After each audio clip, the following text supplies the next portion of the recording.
आज हम लोग रिलेशन एंड फंक्शन देखने जा रहे हैं क्लास 12 का। हम लोग इस सिलेबस को फॉलो कर रहे थे और इस प्लान के मुताबिक हम लोग को अक्टूबर तक सारा सिलेबस कंप्लीट कर लेना था, ताकि हम लोग को लास्ट में 4 मंथ समय मिल सके और उस टाइम में हम लोग रिवीजन ठीक से कर सके। तो उसके अनुसार अगर हम लोग देखें तो अप्रैल में हम लोग को चैप्टर 1 खत्म करना था, चाहे वो 11th का हो या फिर 12th का कोर्स हो। ठीक है, जो 11th में थे उन्हें सिर्फ 11th का पार्ट कवर करना था और जो लोग क्लास 12th में थे उन्हें क्लास 11 और 12 दोनों का पार्ट्स जो था वो कवर करना था। तो अप्रैल में अभी हम लोग रिलेशन और फंक्शन को लेकर चल रहे हैं। बाकी हमने सारा कुछ कंप्लीट कर लिया है। कहने का मतलब 11th का जो 3 सब्जेक्ट था उसे हमने कंप्लीट कर लिया, फिजिक्स केमिस्ट्री और मैथ। 12th का अगर बात करें तो हम लोग का केमिस्ट्री और फिजिक्स वो कंप्लीट हो चुका है और अभी 7 दिन बचा हुआ है। इस 7 दिन में हम लोग को कवर कर लेना है मैथ का चैप्टर 1, जिसका नाम है रिलेशन एंड फंक्शन। तो ये वाला आप ऐप जो है मिनी अकेडमी का वो इंस्टॉल कर सकते हैं। यहाँ पर आपको सारे ही चैप्टर्स का वीडियो जो है अवेलेबल मिल जाएगा टेस्ट सीरीज के साथ। वहाँ पर टेस्ट सीरीज भी है और साथ में नीट और एडवांस वगैरह सारा जो MCQ है और उसका जो सोल्यूशन है वो भी अवेलेबल है। तो वहाँ से आप लोग इसे सॉल्व कर सकते हैं, प्रैक्टिस कर सकते हैं। हम लोग का काम क्या होता है, पहले चैप्टर्स को ख़त्म कर लेते हैं। चैप्टर्स को ख़त्म करने के बाद हम लोग मेंस या फिर एडवांस का जो प्रीवियस ईयर है उसका क्वेश्चन, पहले नीट का फिर मेंस का फिर एडवांस का। अगर मैथ है तो सिर्फ मेंस और एडवांस, ये सारा क्वेश्चन कंप्लीट करने के बाद हम लोग अगला चैप्टर में इंटर कर जाते हैं। इससे क्वेश्चन का जो संख्या है वो लिमिटेड रहता है, हम लोग उसे ठीक से याद रख पाते हैं। और दूसरा, ये जो प्रीवियस ईयर क्वेश्चन है काफ़ी ज़्यादा कंसेप्चुअल होता है, तो ये हमारे लिए करना सबसे पहले जरूरी होता है। चलते हैं, देखते हैं रिलेशन और फंक्शन में हम लोग को पढ़ना क्या क्या है। इस चैप्टर के अंदर हम लोग एक 4 टॉपिक कवर करने जा रहे हैं, जिसमें पहला है टाइप ऑफ रिलेशन। इसमें हम लोग सीखेंगे रिलेशंस के कितने टाइप्स हैं। सेकंड में हम लोग फंक्शन के बारे में सीखेंगे और जानेंगे कि फंक्शन के कितने टाइप होते हैं, वो हम लोग चैप्टर 2 में कवर करेंगे। और थर्ड में हम लोग कवर करेंगे composite of function and invertible function. ठीक है, ये तीनों कवर कर लेने के बाद एक चैप्टर और हम लोग को करना होगा जो कि मिसलेनियस होगा, मतलब इन तीनों से ज्वाइंट क्वेश्चन उसमें पूछे जाएंगे। ये सारा कुछ कवर करने के बाद डायरेक्ट हम लोग आ जाएंगे मेंस प्रीवियस ईयर और उसके बाद फिर एडवांस प्रीवियस ईयर। तो सबसे पहले इन सब का थ्योरी समझते हैं और थ्योरी समझने के बाद इनसे रिलेटेड जो बेसिक क्वेश्चन है वो कर लेते हैं। उसके बाद हम लोग जाएंगे मेंस और एडवांस की तरफ। मेंस में भी जैसे कि आप लोग को पता होगा 50% जो क्वेश्चन रहता है वो काफ़ी ईजी होता है, उसके बाद का 25% मीडियम लेवल का होता है और उसके बाद का 25% जो होता है वो डिफिकल्ट होता है। तो हम लोग को अक्टूबर तक कम से कम उसके लायक बन जाना है कि 50% जो उसका क्वेश्चन है मीडियम ईजी वाला, उसे हम लोग आसानी से सॉल्व कर सके। उसके बाद अक्टूबर के बाद हम लोग अपना रैंक इम्प्रूव करेंगे। तो चलते हैं टाइप ऑफ रिलेशंस में। और सबसे पहले NCERT में जो इससे रिलेटेड थ्योरी दे रखा है उसे लाइन बाय लाइन समझ लेते हैं और उसमें क्या एग्जाम्पल्स वगैरह है उस एग्जाम्पल्स को भी एक बार देख लेंगे और उन एग्जाम्पल्स को देखने के बाद अंदर का जो एक्सरसाइज है उसे कवर कर लेंगे। एक है रिलेशन एंड फंक्शन। देखो, इसमें हम लोग को कुछ टाइप है रिलेशन एंड फंक्शन का, उसको समझना है। हम लोग को क्वेश्चन दे देगा और पूछेगा कि किस टाइप का रिलेशन है। ठीक है, 3-4 टाइप का हम लोग पढ़ेंगे और उसमें से चूज करना होगा, उसके कैरेक्टरिस्टिक्स से उसको पहचानना होगा कि ये किस टाइप का है। यहाँ पर देखो एक रिलेशन का एग्जाम्पल है, यहाँ पर बोल रहा है ना A और B मेंबर है A क्रॉस B का। A क्रॉस B का क्या मतलब हुआ, जैसे मान लो कि A बराबर हम लोग ले लिए A B C D और B बराबर ले लिए 1 और 2। ठीक है, तो अगर हम लोग A क्रॉस B लिखेंगे ना तो A क्रॉस B हम लोग का हो जाएगा, A का इन सबके साथ रिलेशन बनेगा 1 के साथ, तो A1 B1 C1 और D1। इस तरह से और भी हम लोग बहुत सारे रिलेशन बना सकते हैं। फिर 2 को लेकर के बनाओ तो A2 B2 ऐसे करके बनेगा, टोटल मिला करके उतना सारा D2 तक। ठीक है ना, यही रिलेशन कहलाता है। इसका जो मेंबर है ना वो सारा इस रिलेशन का पार्ट है। अब यहाँ पर दे रखा है उसको लैंग्वेज में, एक तो हम लोग इस तरह से लिखते हैं, ऐसे करके दिखा देते हैं, नहीं तो कभी कभी क्या होता है ना कि ऐसे ना लिख करके उसको एक लैंग्वेज में लिख देते हैं। जैसे यहाँ पर लिख दिया है ए ब्रदर ऑफ बी। ठीक है, ए एक रिलेशन है जिसमें ए बी लिखा हुआ है, जहाँ पर पहला वाला को सेकंड वाला का भाई एज्यूम करना है। अब ए बी की जगह पर 3-4 भी हो सकता है, तो इसका मतलब हम लोग यही समझेंगे कि 3 क्या है, 4 का ब्रदर है। ए इज सिस्टर ऑफ बी, यहाँ पर ए क्या है, सिस्टर है बी का। इस टाइप से करके रखा है। तो ये तो सिंपल बता रहा है कि रिलेशन क्या होता है। अभी हम लोग को मेन फोकस करना है कि रिलेशन का टाइप कितने होते हैं। तो यहाँ पर टाइप्स है, सबसे पहला इम्पटी रिलेशन। यहाँ पर देखो सबसे पहले दे रखा है empty relation. Relation R in A set A is called empty relation. Empty relation कब बोलेंगे, जब अंदर में कोई मेंबर ही ना हो। If no element of A is related to any element of B of A. ठीक है, ए का कोई भी एलिमेंट ए के साथ अगर रिलेटेड ना हो ना तो उसको हम लोग बोलेंगे कि ये इम्पटी रिलेशनशिप है। जैसे मान लो कि ए बराबर है 1 2 3 और हम लोग एक रिलेशन बना रहे हैं ए क्रॉस ए का, और इसमें लिख रहे हैं इसमें हम लोग लिख दिए ए कॉमा बी, ठीक है। तो यहाँ पर ए बी एक्चुअली इसका पार्ट है ही नहीं, ठीक है ना, तो ए हम लोग इम्प्लिसिट रिलेशन बोलेंगे कि यहाँ पर कोई उस इस जो ए जो है ना फंक्शन, इस फंक्शन से बिल्कुल इसका कोई रिलेशन है ही नहीं। तो यहाँ पर आर बराबर फाई लिखा है, मतलब कि किसी भी तरह से वो मैच नहीं कर रहा है ना। ए इसका मतलब कि ए बोल रहा है ना कि ए क्रॉस ए के अंदर नहीं आ रहा है वो मेंबर, इसलिए हमारा जो रिलेशन है वो नल रिलेशन होगा, वो फाई हो जाएगा, इम्प्लिसिट रिलेशन हो जाएगा। डिफिनेशन 2 दे रखा है, इसमें हम लोग को बताया ट्रिवियल रिलेशन के बारे में। एक relation R is a set of A is called universal relation if each element of A is related to every element of A. R बराबर ए क्रॉस ए। यहाँ पर देखो, यहाँ पर हम लोग जो फर्स्ट वाला एग्जांपल लिए थे 1 2 3 से, और एक रिलेशन हम लोग बनाए थे जिसमें टोटल कितना 6 एलिमेंट था, 3 का पहले ए के साथ, जैसे ए और बी लेकर के बनाए थे ना। क्या लिए थे उसमें, ए इक्वल टू लिए थे ए बी सी, मान लो ए लेते हैं और बी बराबर लेते हैं 1 2, ठीक है। तो यहाँ से रिलेशन बनाएंगे A1 A2 फिर B1 B2 फिर C1 C2, है ना। तो इसमें सारा का सारा एलिमेंट जो है ना इन दोनों का आ गया है अगर, तो उसको हम लोग क्या बोलेंगे, उसको बोलेंगे यूनिवर्सल रिलेशन, ठीक है। इसमें हर तरह का रिलेशन प्रेजेंट रहेगा, मतलब सारा का सारा चीज, सारा मेंबर ही उसमें डाल दिए हैं। Both the implicit relation and universal relation are sometimes called trivial relation. तो इम्प्लिसिट रिलेशन क्योंकि ये निकालना बहुत आसान होता है, ये पहचानना बहुत इजी है, मतलब यूनिवर्सल रिलेशन और इम्प्लिसिट रिलेशन एक बार में ही पकड़ में आ जाएगा, तो इसको हम लोग ट्रिवियल बोलते हैं। ट्रिवियल मतलब तुरंत पता चल जाने वाला। यहाँ पर कुछ एग्जांपल दिया, उस एग्जांपल को एक बार देख लेते हैं। हाँ, let A B the set of all student of a boys school. A एक सेट है जिसमें सारे बॉयज स्कूल के स्टूडेंट है, ठीक है। So that the relation R is given by R equal to AB, where A is sister of B। अब यहाँ पर देखो, A is the set of all student of boys school। तो यहाँ पर गर्ल्स तो कोई है ही नहीं, ये जो रिलेशन बना रहा है वो बना रहा है A is sister of B। तो ऐसा तो कोई रिलेशन मिलेगा नहीं हमको, बॉयज हॉस्टल में तो सिस्टर आएगी नहीं उसमें, तो हम लोग बोलेंगे कि ये तुम्हारा नल रिलेशन है, ऐसा कुछ भी पॉसिबल है नहीं। Is the implicit relation R dash is equal to इतना डिफरेंट फ्रॉम हाइट ऑफ, ठीक है, and r dash बराबर इतना, the difference between height of a and b is less than 3 meter is the inversor relation, ठीक है। तो a यहाँ पर इम्प्लिसिट रिलेशन बता रहा है। इम्प्लिसिट रिलेशन क्या हो गया, क्योंकि कोई गर्ल्स है ही नहीं तो सिस्टर वहां से आएगी नहीं। और एक दूसरा रिलेशन बताया है कि a और b में एक और भी रिलेशन है जहां पर the difference between height of a and b is less than 3 metre. a और b के बीच का हाइट का जो डिफरेंस है ना वो कितना है, 3 मीटर से कम है। तो 3 मीटर से कम सबके बीच का डिफरेंस होगा, कोई भी दो लड़का को उठाओ तो 3 मीटर से तो कम ही रहेगा डिफरेंस, सब तो लगभग सेम ही हाइट का होगा। तो इसमें हम लोग फिर सारा का सारा लिख देंगे, है ना। जितना भी बच्चा है ना, अगर मान लो कि 10 बच्चा है ए बी सी डी, और इस टाइप का हमको रिलेशन बनाने के लिए बोला है कि ऐसा रिलेशन बनाओ ना कि जो पहला होगा दूसरा से 3 मीटर छोटा होगा। तो 3 मीटर छोटा होगा ना, less than 3 metre, the difference 3 metre से छोटा होना चाहिए डिफरेंस, है ना।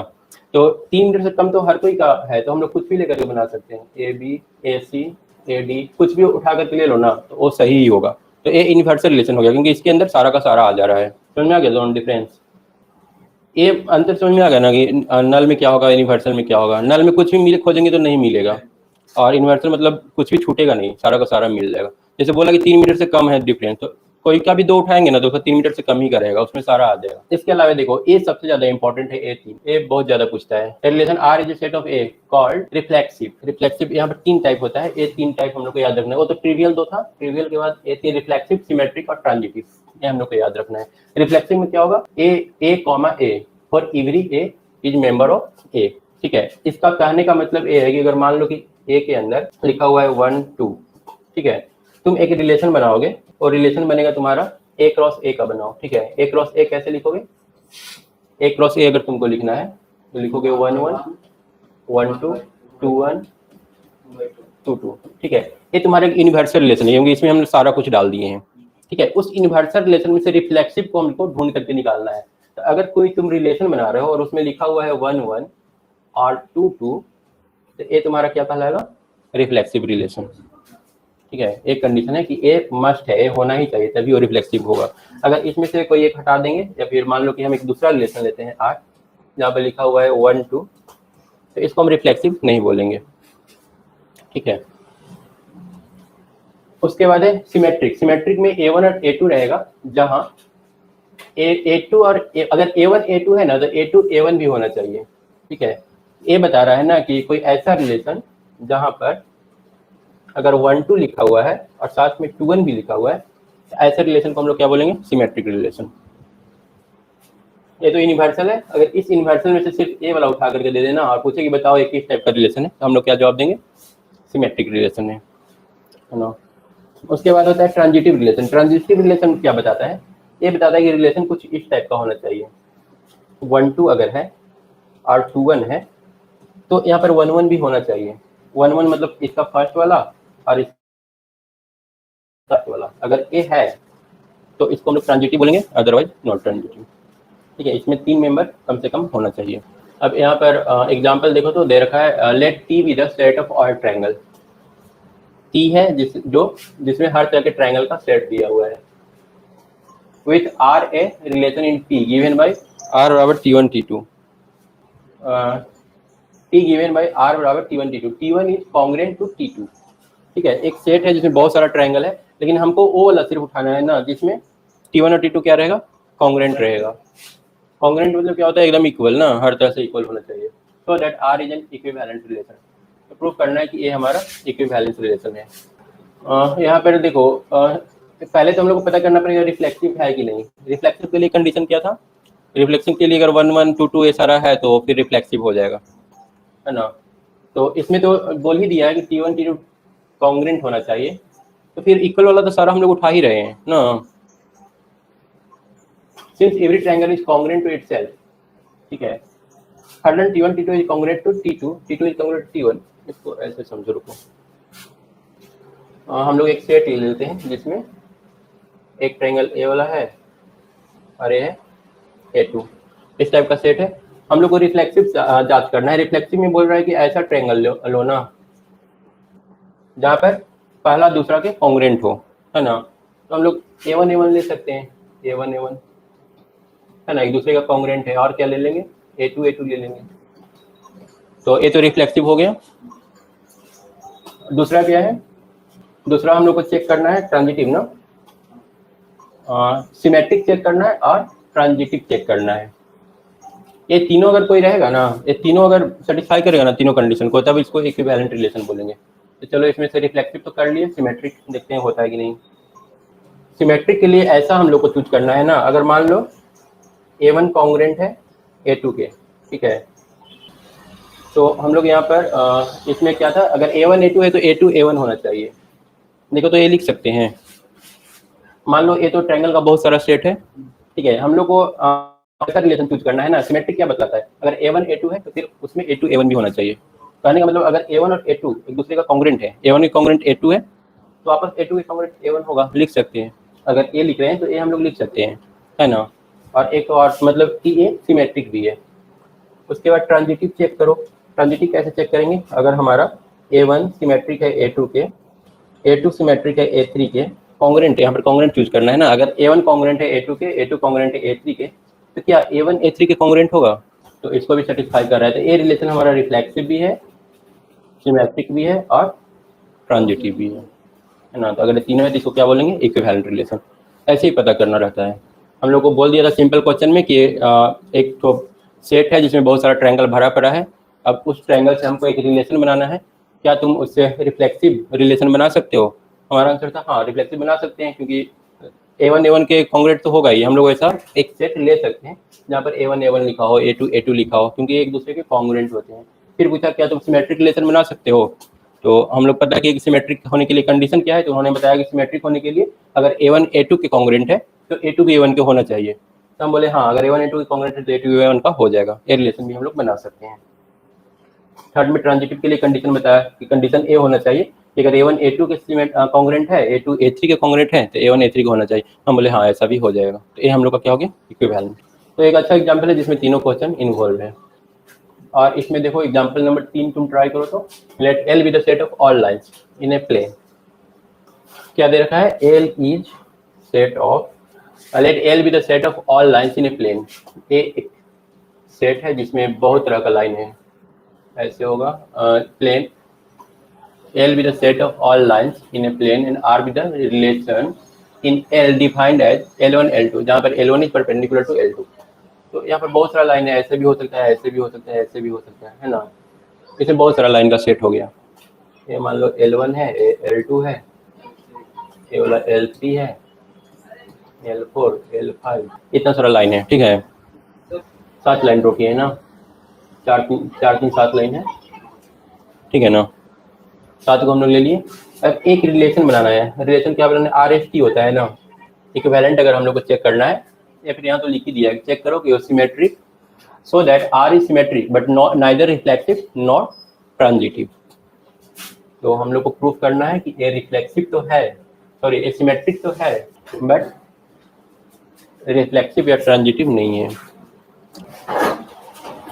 सिमेट्री के लिए कंडीशन क्या था? अगर मान लो हम लोग यहाँ पर L1 ले लेते हैं, L1 और L2 ले लेते हैं, तो अगर हम लोग सेट के अंदर L1 और L2 रख रहे हैं तो फिर ये होना चाहिए कि L1 L2 एक दूसरे पर परपेंडिकुलर हो, है ना। हम लोग को ऐसा ही सेट लेना है ना, वो थोड़ा कम करना होगा, आवाज़ आ रहा है ज़्यादा।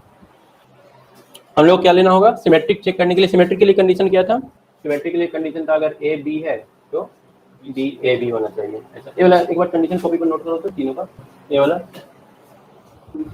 हाँ रिफ्लेक्टिव का नोट करो, A सिर्फ A ब्रैकेट में लिख लेना, सिमेट्री का ब्रैकेट में लिखना A1 A2 A2 A1, नाम भी दे दो, पता कैसे चलेगा। रिफ्लेक्सिव है पहला, दूसरा सिमेट्रिक। सिमेट्रिक के लिए कंडीशन है अगर A1 A2 है तो A2 A1 होना चाहिए, तो A2 A1 भी होना चाहिए।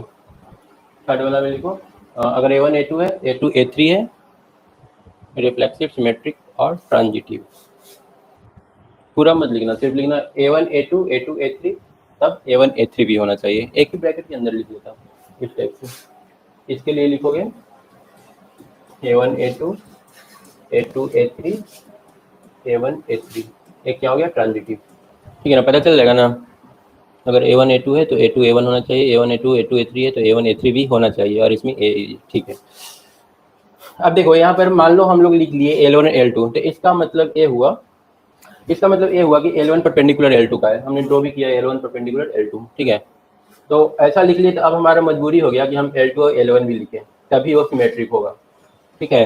हम लोग लिख तो लिए, अब चेक कर लेते हैं कि क्या L2 L1 एक दूसरे के ऊपर 90 डिग्री का कोण बना रहा है, बनाएगा, क्योंकि L1 अगर L2 के साथ 90 डिग्री बना रहा है तो L2 भी L1 के साथ बनाएगा, दोनों एक दूसरे पर परपेंडिकुलर होगा, तो ये हम लोग का ट्रू हो गया। रीजन क्या लिखेंगे? रीजन लिखेंगे since L1 is perpendicular to L2 so L2 will be also perpendicular to L1, मतलब ये रिलेशन हम लोग का ट्रू है। अब यहाँ पर देखो R में होता है कि तुमको सेम चीज 2 बार लिखना है दोनों में, है ना।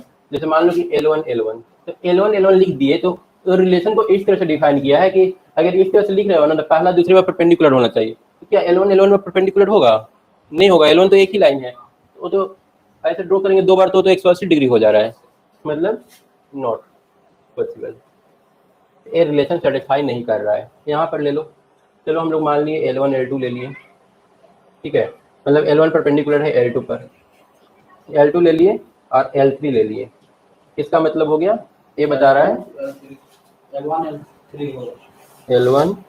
L2, L1 L2 पर परपेंडिकुलर है, ये बता रहा है कि L2 L3 पर परपेंडिकुलर है। चलो L3 हम लोग इस तरह से ड्रॉ कर लिए, तो अब हम लोग का मजबूरी हो गया लिखना L1 और L3, लेकिन क्या L1 और L3 परपेंडिकुलर है एक दूसरे के? नहीं है ना, ये हमारा ट्रांजिटिव नहीं है, क्या कहना पहचानने। अब एक बार देख लो इसका सॉल्यूशन, यहाँ पर दे रखा है ना, हाँ R इज एग्जाम में कैसे लिखना है, वो R is not reflexive, R बोल रहा है कि रिफ्लेक्सिव नहीं है। रिफ्लेक्सिव क्यों नहीं था?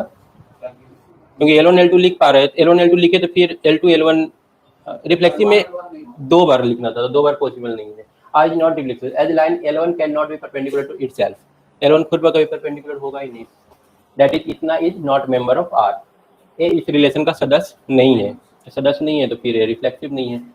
R इज सिमेट्रिक, सिमेट्रिक हो गया क्योंकि L1 अगर परपेंडिकुलर L2 पे है तो L2 परपेंडिकुलर L1 पर होगा, तो L2 L1 R का मेंबर है, तो ये हो गया सही। ट्रांजिटिव के लिए चेक किया, L1 perpendicular L2 L2 L3, लेकिन L1 नहीं हुआ L3 के, वो पैरेलल हो जा रहा है ना, L1 पैरेलल हो जा रहा है। हम लोग जो फिगर ड्रॉ किए थे उसमें देखे थे, यहाँ भी L1 L3 पैरेलल हो जा रहा है। ये वाला चेक करो, ये रिफ्लेक्सिव है but neither symmetric not transitive, देखो तो रिफ्लेक्सिव है।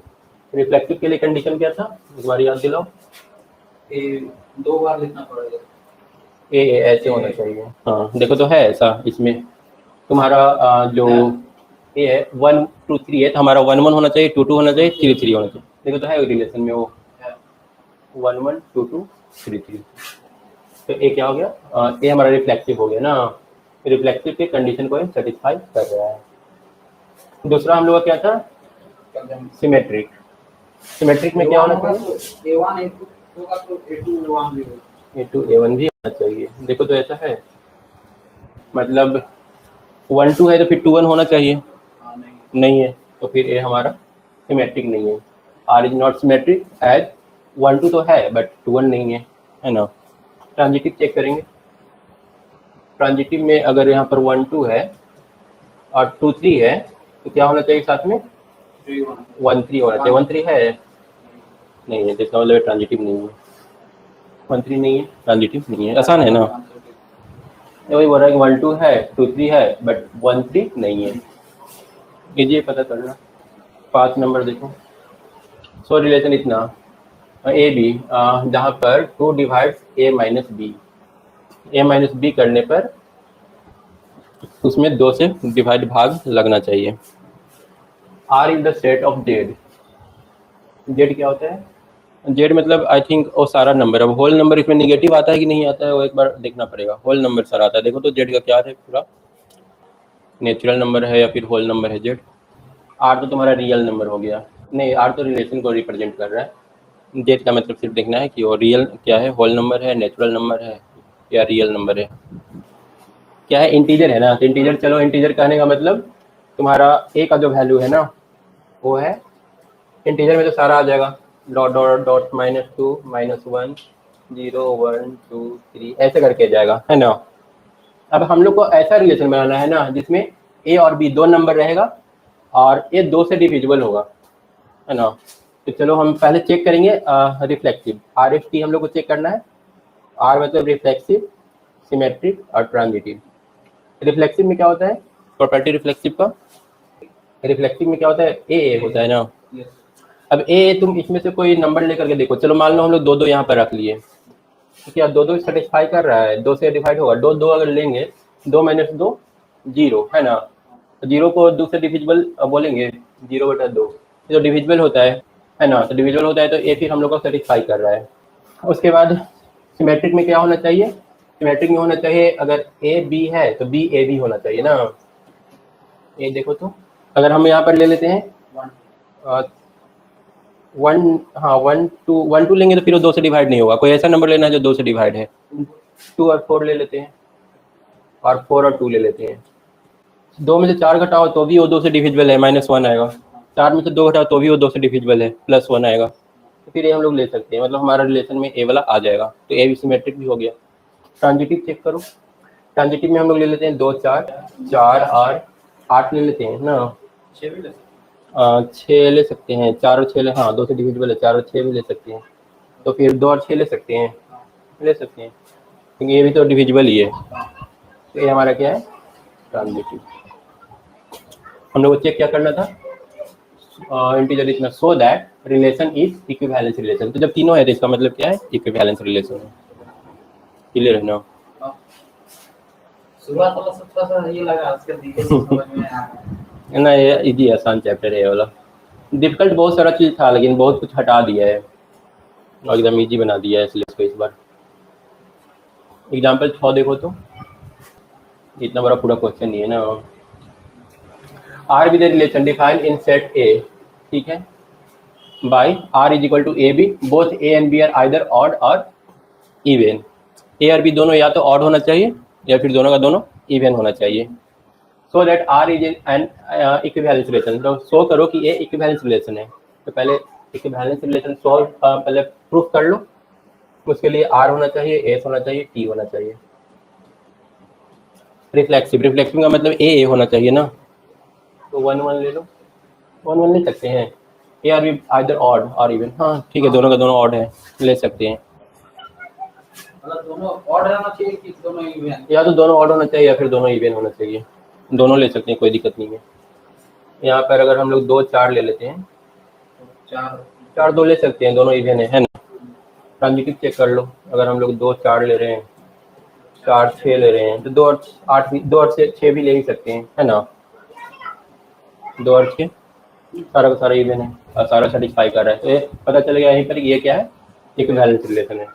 Further show that the element of the subset 1 3 5 7 are related to each other and all the element of subset 2 4 6 are related to each other, but no element of the subset इतना is related to any element of subset 2 4 6। बोल रहा है कि आप proof करो ना कि इतना एक दूसरे के साथ रिलेटेड है। अगर मान लो एथ हम ले लिए 1 3 5 7, तो हमारा जो रिलेशन बनेगा वो बनेगा क्या, 1 1 1 3 1 5। तुम्हारा दो तो ए है, अपने में आप अपने अपने में रिलेशन बनाने के लिए बोला है 1 3 5 7, तो तुम एक को सबके साथ लोगे है ना, ये सारे रिलेशन बन रहा है, सारा सेटिस्फाई कर रहा है, सारा का सारा ऑड है ना, तो ये वाला ट्रू है।